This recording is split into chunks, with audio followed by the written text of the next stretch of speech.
I've not been as concerned about the nuclear question as some folks, because there's really only 4 scenarios.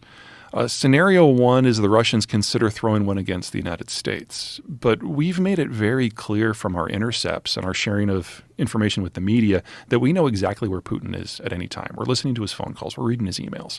And so he now knows very clearly that if he throws a nuke at the United States, we're going to throw one not at Russia, we're going to throw one at him. And there's no version of this where he survives. So he has tamped down the rhetoric quite a bit since last March. Option number 2, nuking Ukraine, that doesn't make sense. They want to occupy Ukraine. You don't want to have your troops in a place that's a radioactive wasteland. There may have been a case last year for nuking Poland and Berlin and Stockholm in order to disrupt the weapons flows into Ukraine. But after the battles of Izium and Kherson, the Ukrainians have more Russian gear now than they know what to do with. It's going to take them months to bring that all online. There's a lot of deferred maintenance that needs to be done. And so disrupting the weapons flows no longer is a critical issue because the weapons are already there. So the only scenario I can see where the Russians would seriously consider nukes is if Ukraine doesn't simply win, but decides to carry the fight across the border into Russia proper. In that scenario, where the very existence of the Russian government is threatened, that would probably change the math. But I don't find that likely without a significant shift in mindset in Washington, because we're not just providing the Ukrainians with the weaponry and the ammo. We're providing them with the intelligence and most of the steps of the kill chain. Without that, the weapons are of limited usefulness, especially at long range. And the Ukrainians have no desire to rupture that relationship. So we're talking about a theoretical that is at a minimum 7 months away, probably further. This whole thing is such a terrifying conflict. Being that Russia is a nuclear superpower and the history of Russian wars, I mean, there's such a long history of sacrifice and death, and it's like they're accustomed to it in a way. Oh, we can do better than that. We can make you a lot more depressed. Okay. So let me give you 2 things. Number 1, the Russians are relatively casualty immune. They fight in an area where they fight with numbers. They've never been technologically advanced versus their peers. They've always just thrown bodies at it.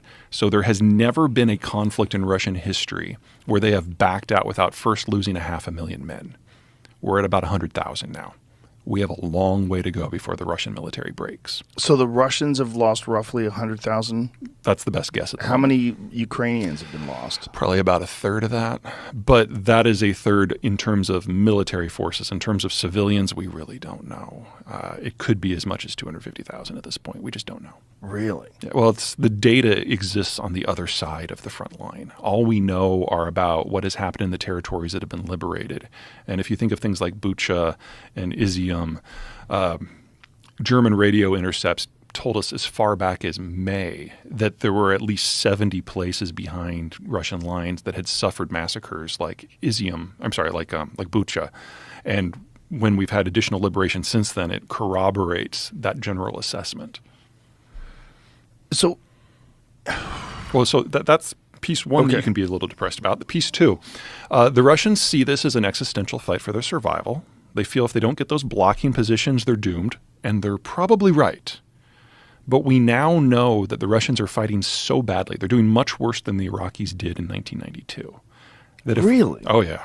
If we had a direct fight now between NATO and Russia, it would be 1,001 casualties. And I don't know anyone at the Defense Department who's happy about that. Because if the Russians see this as an existential conflict, and they know they can't hold a match to NATO, then nukes are their only option. So the primary reason why everyone in the West has gotten shoulder to shoulder on this is they know that if Ukraine falls and Poland's next, there will be a direct fight, the Russians will lose, and then there will be a general nuclear exchange. So there's plenty of really solid reasons to root for the Ukrainians on this one. Jesus Christ. Now, when this whole thing broke out, what do you think the Russians expected Ukraine to just give up? Absolutely. That's what happened in 2014 for the most part. And what are the possible scenarios for Russia? I mean, if it seems like they're completely committed to this. They are. And if they don't win it, The Russian position is that our demographic structure is in such diseased and aged and terminal decline that the Russian state will be turning the lights off sometimes between 2050 and 2070 anyway. Yeah. They've had a series of big melon scoops out of their birth rate throughout the history. World War I, World War II, the collectivizations under Stalin, Brezhnev's mismanagement, Khrushchev's mismanagement, the post-Cold War collapse. And a lot of these stack on top of each other. And the biggest one stacked on top of the post-Cold War collapse. So there are more Russians in their 50s than their 40s than their 30s than their 20s and teens. And then they lie about the data of the teenagers on down. Which means that there aren't enough Russians that have been born in the last 30 years to carry the ethnicity forward much farther. And so they're thinking if they can forward position their military and plug those gaps now with their last generation of young people, then they can kind of die on their own terms 50 years from now. Have they really thought about this in that term? Yeah, this one way or another, this is the end of Russia. The question is whether it dies in the long term on their terms or in the shorter term when they're completely unmoored. Because if they fail to secure those borders, then they've got a 2,000-mile open border with countries they consider to be hostile, and they have no way of moving troops around in a way that would allow them to defend it. They'd just be waiting for somebody to come over and knock them over. And you believe that they're aware of this, that they can't survive past 2050, 2070, Right. whatever it is? I think that's what's been driving them, because 2022 was the last year where they had a sufficient number of people in their 20s to even attempt this. So from my point of view, not only did the war always have to happen, it always had to happen by now.